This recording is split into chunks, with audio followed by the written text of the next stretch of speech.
Narcissists treat you like a newborn. Before you think I've gone completely insane, hear me out. There's a sense and reason why I'm saying that. I know it sounds like a wild statement, but how are narcissists not wild all along, right? This statement is based on a personal observation that I've made throughout the years. And I have at least, I would say, 4 good examples of people who've done it to me. That includes my narcissistic ex-partner. That includes a female and a male coworker and a former good friend of mine. They were all narcissists, by the way. So obviously I noticed a pattern of behavior within these type of individuals that I would like to talk about today. I noticed this type of behavior specifically when I moved to a new country. And I immediately ran into a male and female narcissist who were both my coworkers. And I was the youngest in the group. At the time, I was probably around 10 years younger than them. And you know how narcissists like to exude power and control over other individuals. And me being the youngest in the group, I was a perfect target, not just because I was the youngest, but for me, life was still an open road, right? I had less problems than they had. I had less limitations than they had. I just seemed to be the kind of person who had a vision of where I wanted to go in life. And they just didn't like that, as I realized over time. You know, in the beginning, you make friends and then you're being love bombed, and over time you realize, oh, there's something else going on, right? The feeling these people gave me when I moved to a new country was they treated me as if I had just literally been dropped by the airplane, fallen out of the sky, and the life that I led before never existed. All the experience that I collected, the wisdom, the knowledge that I had, simply everything. It's like none of that actually existed, and they had to explain to me how the world worked. Now, in the beginning, they may acknowledge your achievements and your experience. That is part of the love bombing. They need to know what is in it for them when they get involved with you. As we find out later down the road, it's all an act. And this is very common among narcissists because narcissists have a very competitive mindset. What they are really after is they want to control our careers, our finances, our belongings, our assets. And by treating you like a newborn, somebody who has literally just been dropped on earth, they make you doubt your own abilities, talents, skills, intelligence, and maturity, as well as your achievements and history in the process. Who are they targeting when they do that? They usually target smart, independent people who are somewhat accomplished in life, who are self-sufficient, but somehow they are lonely. Quite often, their victims are highly successful overachievers and workaholics. I used to be a workaholic, and let me tell you, it was not healthy, as I learned in the process of getting involved with a narcissist. And why do workaholics and overachievers like us fall for a narcissist? Because after all the hard work that we put in to build the life that we have been deprived of love for too long. In comes the narcissist with all the love bombing and over-the-top attention and admiration for us. And we are on cloud number 9, and we can't even believe that this person has found us, right?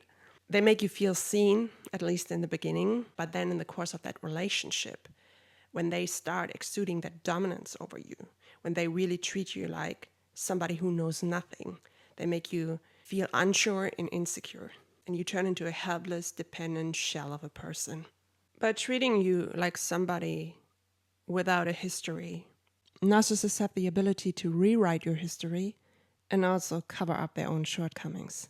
Narcissists need to feel superior, but also significant in somebody's life. The narcissist starts patronizing you, very subtly, and it later becomes very condescending. He may overtly call you stupid, or I've also seen it happening that in the beginning, before the devaluation, somebody may say something like, oh, you're smart, when you say something based on your own experience, but there's this weird undertone in it, and that leaves you confused, upset, disrespected. People are not supposed to judge your history without knowing you. But that's what they do.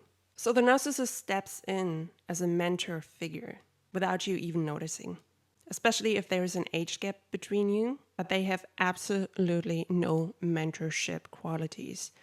Because the problem is that narcissists are not wise. They are street smart, but they are not wise people. And just look at how they lead their lives. Are they making wise decisions? They would be nothing without you. And there's a huge difference if you are experienced in life or experienced in the streets, so to speak. They're not very wise in terms of how they successfully lead their lives. And as we know, many of them are quite unsuccessful.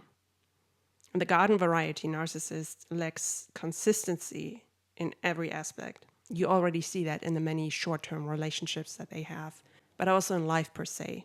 If there's no consistency in life, how can you be ever successful? But they can be so convincing that you start clinging to every word they say. Because in the process of mentoring you, in quotation marks, and devaluing you, of course, in the process, they engulf you in this fog where what they say sounds like the wisest thing you've ever heard. By that time, you're completely isolated.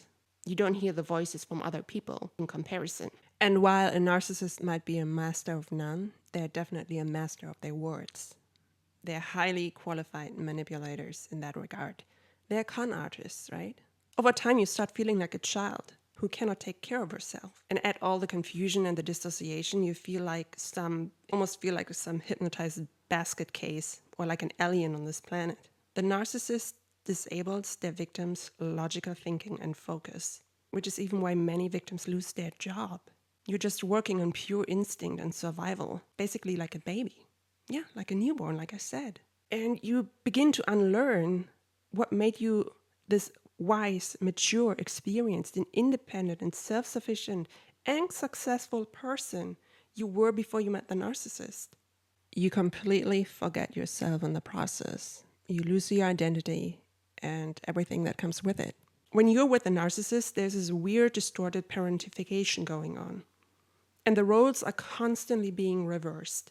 Sometimes you feel like you're the parent of a child, where, of course, the narcissist is the child. But then it flips, and we're in a master and servant dynamic again, where you're the servant of the narcissist, and he's this patronizing know-it-all. And this dynamic keeps flipping back and forth until there's nothing left to give and you'll be replaced. Whether you will be fully discarded, that is another question, because most of the time narcissists want to keep you just in case. So when you are the parent taking care of the narcissist in action, he's taking care of you in words. And his words will lead to your actions.